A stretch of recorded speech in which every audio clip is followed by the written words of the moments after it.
Welcome to our YouTube video series on mastering dynamic date formulas in Microsoft Excel. Today, we'll walk you through step-by-step on how to make the most out of dates in your spreadsheets. Let's dive in.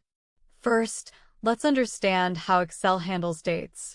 Dates in Excel are stored as serial numbers. January 1st, 1900 is serial number 1, and each subsequent day increases by 1. For example, January 1st, 2024 is serial number 45,292. Understanding how Excel handles dates means you can perform arithmetic operations on dates. Let's begin by discussing the today and now functions. The today function returns the current date. Open an Excel spreadsheet and type the equal sign, followed by today, open parentheses, closed parentheses, and press Enter. Similarly, the now function returns the current date and time.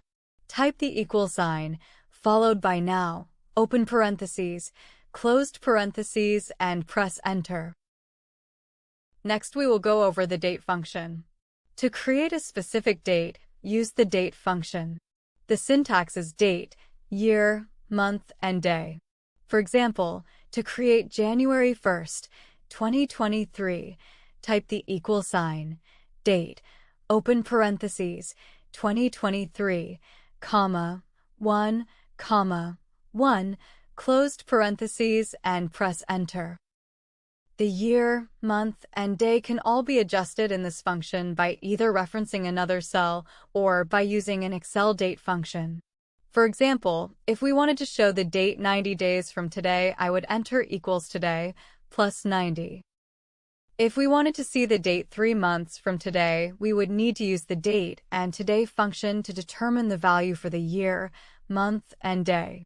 The formula would be as follows. The year and today function at the beginning of the formula return a value that represents the current year. The month and today function followed by a +3 in the middle of the formula returns a value of the current month plus an additional 3 months. The day and today function at the end of the formula return a date value showing the current day of the month. We could change this to a numeric value if we prefer. For example, we wanted to return the date value showing the first day of the 3rd month from today. We would replace the today function with a 1.